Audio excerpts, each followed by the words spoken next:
Hello everyone, if you're trying to download or update your game on the Epic Games Launcher and your download speed is stuck on 0 MB, then you have come to the right place, because in this video I'm going to show you how easy it is to fix this 0 MB download speed on Epic Games Launcher easily. So first off, what you're going to do is you're going to open up the Epic Games Launcher, and now what you're going to do is you're going to go into this download manager here, and then you're going to go into download settings, click limit download speeds here, and then make sure that all of these speeds are set to 0. And after that, what you're going to do is you're going to restart the Epic Games Launcher. So just close it fully and then open it up again.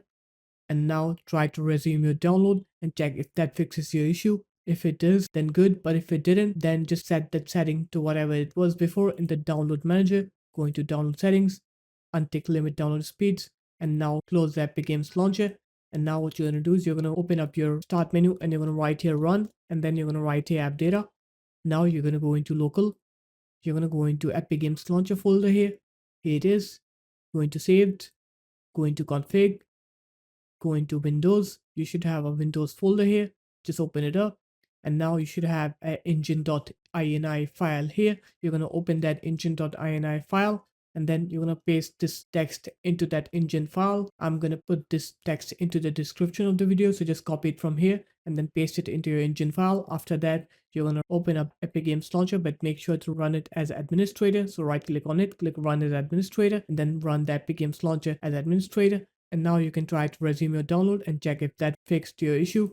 If it did, then you're good. But if it didn't, then I have a last solution for you. So what you're going to do is you're going to close out the Epic Games Launcher again. You're going to open up your start menu. You're going to write here view network connections, and then you're going to select your network connection here. If you're on an Ethernet connection, you should have Ethernet, and if in a wireless connection, you should have WLAN. So just right click on your network connection, click properties, go into Internet Protocol version 4, click properties again, click use the following DNS server addresses. Write in here 1.1.1.1, and in the alternate DNS, you're going to write 1.0.0.1. After that, click OK again, and now open up the Epic Games Launcher and check if that fixed your issue. It most definitely would have. So there it is, guys. That's how easy it was. If you guys found this video helpful, make sure to leave a like, comment, and subscribe to the channel, and I'll see you in my next video. Peace.